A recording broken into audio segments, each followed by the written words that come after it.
이제 더 이상은 못 가겠어. 독일에서도 이런 비는 못 봤어. 이제 우리 어떡하지? 세계에서 가장 발달된 자전거 문화를 가진 나라로 평가받는 독일. 그 중에서도 베를린은 유럽의 자전거 천국으로 불립니다. 하지만 최근 독일의 한 유명 자전거 유튜버가 한국을 방문한 뒤 충격적인 경험을 했다고 고백을 하며 전 세계 자전거 애호가들의 이목을 집중시켰다고 하는데요. 과연 한국에서 무슨 일을 겪었는지 오늘의 사연 지금 시작합니다. 잠깐만요.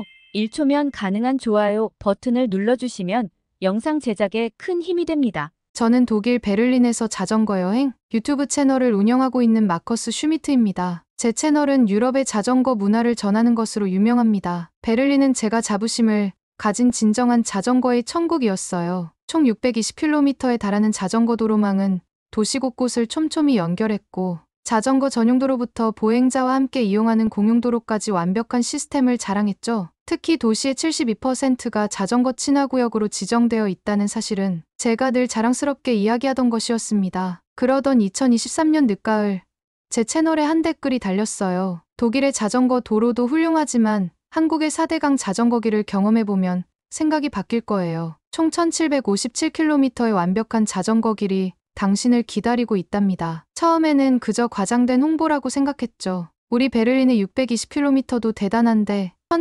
1757km라니. 더구나 한국이라는 작은 나라에서 말이에요. 하지만 호기심이 생겼습니다. 검색을 해보니 놀라운 사실들이 하나둘 눈에 들어왔어요. 4대강을 따라 이어지는 자전거 도로는 마치 하나의 거대한 작품 같았죠. 휴게소, 수리센터, 안전시설이 곳곳에 위치해 있었고 심지어 자전거 여행자를 위한 숙박시설까지 갖춰져 있더군요. 이건 직접 가봐야겠어. 결심을 하자마자 제 채널 시청자였던 사진작가 한나와 여행작가 토마스에게 연락했습니다. 둘 다 평소 자전거 여행에 관심이 많았고 특히 한나는 아시아 문화에 관심이 많아 한국어도 조금 할 줄 안다고 하더군요. 마커스, 우리가 꼭 알아야 할 게 있어. 토마스가 자료를 보여주며 말했습니다. 베를린의 자전거 도로는 도시 생활에 최적화되어 있지만 한국의 4대강 자전거길은 전혀 다른 개념이야. 이건 마치 자전거를 위한 고속도로 같은 거라고. 우리는 2달간 준비했어요. 자전거 점검은 기본이고 날씨, 지형, 휴게소 위치까지 꼼꼼히 체크했죠. 특히 한강에서 시작해 낙동강까지 이어지는 종주 코스는 수십 번도 더 검토했답니다. 출발 전날 밤, 베를린의 한 카페에서 마지막 회의를 가졌어요. 우리가 유럽 최고의 자전거 문화를 가진 도시에서 산다고 자부했지만 이번 여행은 우리의 편견을 깨는 계기가 될 것 같아. 그때는 몰랐습니다. 제 말이 이토록 정확한 예언이 될 줄은요. 우리가 한국에서 발견하게 될 것은 단순한 자전거 도로가 아니었습니다. 그것은 우리의 모든 상식을 뒤흔들어 놓을 만한 전혀 새로운 차원의 경험이었죠. 베를린을 떠나기 전 마지막으로 제 채널에 짧은 예고편을 올렸어요. 우리는 자전거의 천국을 찾아 한국으로 떠납니다. 그땐 제가 진정한 천국을 어디서 발견하게 될지 아무도 예상하지 못했답니다. 베를린 공항에서 자전거를 포장하는 일은 생각보다 까다로웠습니다. 하드 케이스에 자전거를 넣기 위해 바퀴를 분리하고 핸들바를 좁게 고정하고 페달도 떼어내야 했죠. 토마스는 프레임이 상처날까 걱정되는지 계속해서 충격 방지 패드를 덧대었답니다. 추가 요금이 $200나 한다고 한나가 항공사 카운터에서 돌아오며 놀란 목소리로 말했어요. 독일 국내선에서는 겪어보지 못한 일이었죠. 하지만 우리의 열정을 식히기엔 부족했답니다. 체크인 카운터 직원이 물었어요. 한국은 지금 장마가 시작될 가능성이 큰데 괜찮으시겠어요? 우리는 그저 웃으며 고개를 끄덕였죠. 유럽의 비야 얼마나 되겠냐는 생각이었으니까요. 베를린에서도 비 오는 날이 많았지만 그때마다 멋진 라이딩을 했었거든요. 한국행 비행기 안에서 우리는 자전거 종주 계획을 다시 한번 점검했습니다. 낙동강 자전거길 389km, 우리가 계획한 일정은 5일, 하루 평균 80km 정도면 여유롭게 완주할 수 있을 거라 생각했죠. 근데 장마가 뭐길래 다들 걱정하는 거지? 토마스가 궁금한 듯 물었어요. 한나가 검색해보더니 말했습니다. 한 달 정도 비가 계속 온대. 근데 우리 일정은 겨우 5일이잖아. 운이 좋으면 괜찮을 거야. 한국의 6월 말은 우리를 달콤살벌하게 맞아주었습니다. 인천공항에 도착해 자전거를 조립하는 동안 쏟아지는 땀을 닦아내며 더운 날씨에 감탄했죠. 독일에선 이렇게 습한 적이 없었는데. 자전거 조립을 마치고 나니 해가 저물기 시작했어요. 다음 날 아침 일찍 안동으로 이동하기로 했죠. KT 우리는 날씨 앱을 확인했습니다. 장마가 곧 시작될 가능성이 크다는 예보가 떠 있었습니다. 하지만 창밖의 맑은 하늘을 보며 우리는 그저 웃어넘겼어요. 안동댐에 도착해 처음 마주한 낙동강 자전거 길은 우리의 예상을 훨씬 뛰어넘었습니다. 매끈한 도로는 마치 자전거를 위한 고속도로 같았죠. 인증센터에서 첫 스탬프를 찍기 위해 들른 우리는 현지 자전거 동호회 회원들을 만났습니다. 그들은 우리의 여행 계획을 듣고 걱정스러운 표정을 지었죠. 장마철에는 강수량이 평소의 3배는 될 거예요. 무리한 일정은 피하는 게 좋을 것 같네요. 하지만 우리는 그들의 조언을 그저 과잉 걱정으로 여겼답니다. 독일에서도 수많은 비를 뚫고 달려온 우리였으니까요. 출발한 지 얼마 되지 않아 첫 번째 휴게소에서 쉬어가는데 멀리서 먹구름이 몰려오기 시작했어요. 저 구름 좀 심상치 않은데 토마스가 하늘을 올려다보며 말했습니다. 독일에서는 본 적 없는 거대한 먹구름이었죠. 하지만 우리는 여전히 낙관적이었어요. 베를린에서도 이런 날씨는 있었으니까요. 상주로 가는 길.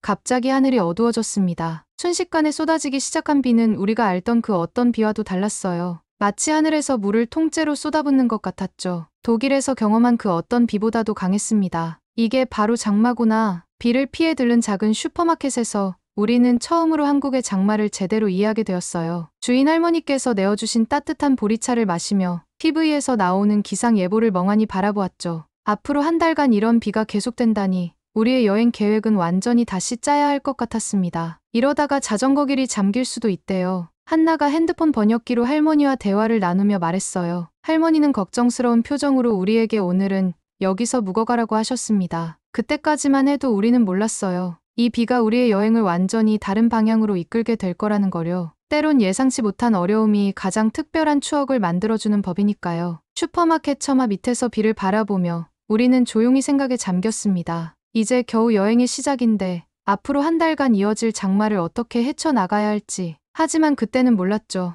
이 장마가 우리에게 가장 특별한 한국의 모습을 보여주게 될 거라는 거요. 슈퍼마켓 할머니께서 건넨 따뜻한 보리차를 마시며 창밖을 바라보고 있을 때였습니다. 일기예보에서는 시간당 50mm의 비가 내릴 거라고 했어요. 독일에서는 한 달 동안 내리는 양이 고작 60mm 정도였는데 말이죠. 그때까지만 해도 저는 이 숫자가 얼마나 큰 의미를 가진 것인지 몰랐답니다. 비를 잠시 피하는 동안 한나가 토마스의 카메라를 빌려 찍은 사진들을 확인하고 있었습니다. 그런데 우연히 발견한 메모장의 내용에 저는 충격을 받았어요. 유럽의 자존심을 지키다 과대 포장된 한국 자전거 도로의 실체, 안전을 위협하는 부실한 배수시설, 허울뿐인 자전거 천국. 토마스가 독일의 유명 여행 매거진에 기고하려고 준비한 기사 제목들이었죠. 메모장에는 더 구체적인 내용도 있었어요. 유럽의 자전거 문화가 위협받고 있다면서 한국의 자전거 도로가 과대 선전되고 있다는 내용이었습니다. 심지어 제 유튜브 채널의 영상들까지 인용할 계획이었더군요. 제가 한국의 자전거 도로를 칭찬하는 순간들을 순진한 열광이라고 비꼬아 표현할 예정이었답니다. 가슴 한켠이 무너져 내리는 것 같았어요. 함께 여행을 준비하면서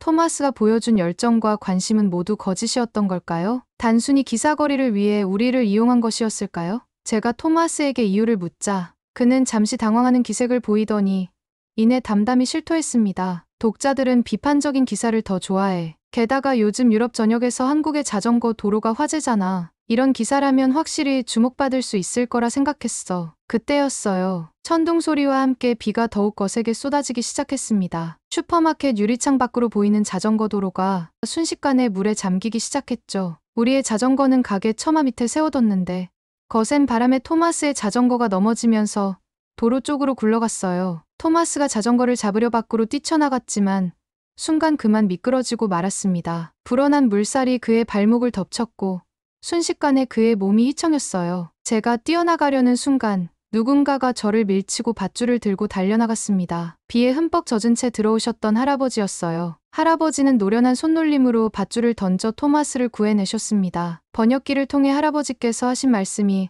아직도 귓가에 생생합니다. 자전거 도로야 물에 잠기면 그만이지만 사람 목숨이 더 중하지 않겠나.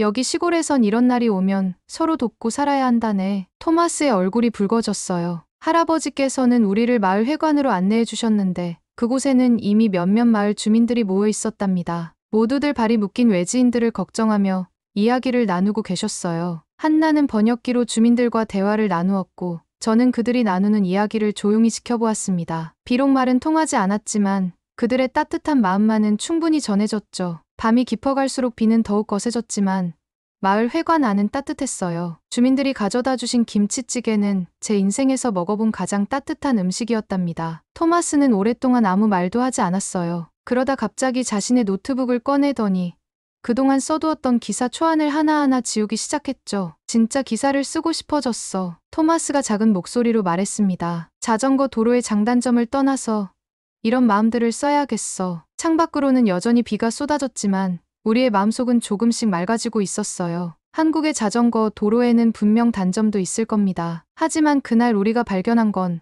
도로나 시설보다 더 중요한 무언가였죠. 바로 사람과 사람 사이의 따뜻한 마음이었답니다. 한국의 시골 마을회관은 제가 상상했던 것과는 전혀 달랐습니다. 독일에선 빌리지 홀이라고 하면 딱딱하고 사무적인 공간을 떠올리게 되는데 이곳은 마치 큰 집의 거실 같았어요. 따뜻한 온돌바닥에 TV와 주방까지 갖춰져 있었죠. 비가 멈출 기미가 보이지 않자 마을 주민들은 하나둘 회관으로 모여들기 시작했습니다. 놀라웠던 건 모든 분들이 무언가를 들고 오셨다는 거예요. 누군가는 김치를, 또 누군가는 된장찌개를, 심지어 방금 지은 따뜻한 밥까지.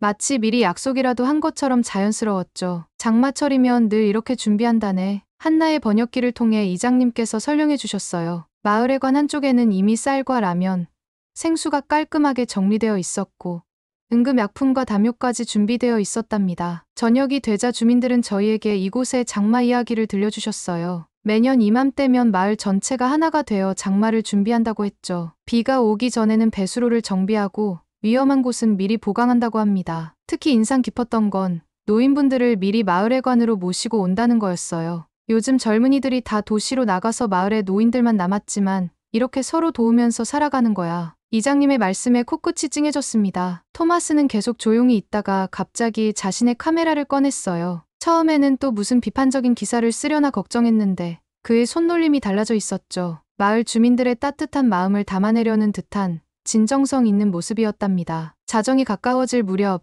이장님께서 긴급 뉴스를 전해주셨어요. 낙동강 수위가 계속 올라가고 있다는 소식이었죠. 주민들은 더 많은 비가 올 것에 대비해 논둑을 보강하러 나가셨어요. 한밤중인데도 모두가 자연스럽게 움직이시는 모습이 놀라웠습니다. 우리도 뭐라도 돕고 싶어요. 제가 말씀드리자 이장님은 흔쾌히 고개를 끄덕이셨죠. 그렇게 저희도 모래주머니를 나르는 일을 돕게 되었답니다. 빗속에서 땀을 흘리며 일하는 동안 이상하게도 마음이 따뜻해지는 걸 느꼈어요. 그때 한나가 물었죠. 이렇게 힘들게 살면서도 왜 다들 웃음을 잃지 않으시는 걸까요? 그 질문에 대한 답은 그날 밤 우리가 함께 나눈 늦은 저녁 식사에서 찾을 수 있었답니다. 마을회관 바닥에 둘러앉아 나눈 늦은 저녁 식사는 제 평생 잊지 못할 추억이 되었습니다. 모래주머니를 나르느라 흠뻑 젖은 우리의 옷을 말려주시고 따뜻한 된장찌개를 건네주시는 주민들의 손길에서 진심이 느껴졌어요. 특히 인상 깊었던 건 할머니들이 서로 경쟁하듯 우리에게 반찬을 더 주시려 했다는 거예요. 우리 집 김치가 더 맛있어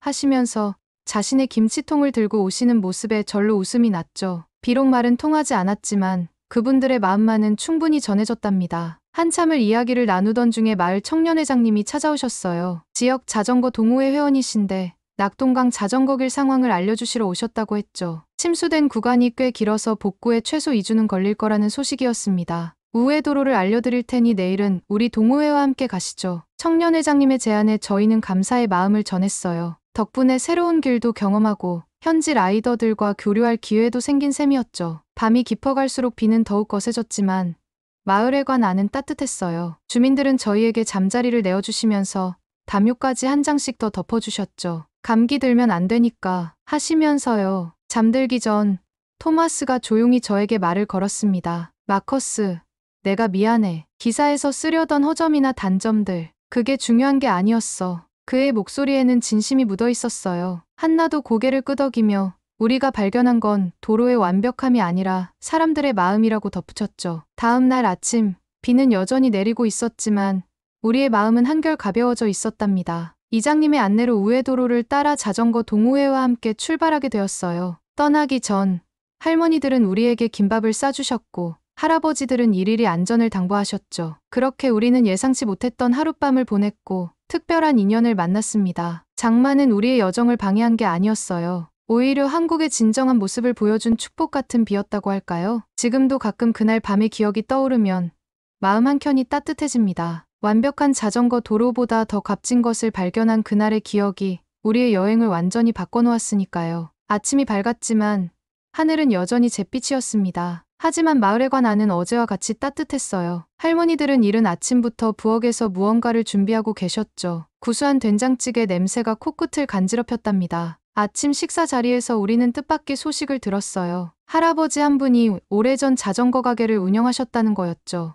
내가 한번 봐줄 테니 자전거들을 가져오게. 할아버지의 손놀림은 노련했어요. 녹슨 부분을 세심하게 닦아내고 느슨해진 나사를 조이고 체인에 기름칠을 해주셨죠. 특히 토마스의 자전거는 어제 물에 빠졌던 터라 꼼꼼히 점검하셨답니다. 이제 이 자전거들은 최소한 부상까지는 문제없이 달릴 수 있을 게야. 할아버지께서 웃으시며 말씀하셨어요. 수리비를 내려하자 손사래를 치시더군요. 젊은이들 여행길에 보태는 건데 돈은 무슨. 할머니들은 우리가 떠날 준비를 하는 동안 김밥을 마무리하고 계셨습니다. 이게 다 뭐예요? 제가 놀라서 물었죠. 김밥만 해도 4줄, 삶은 달걀에 과일까지. 마치 소풍 가는 아이들 도시락을 싸주시는 것 같았어요. 길에서 배고플 텐데 잘 챙겨 먹고 다녀야지.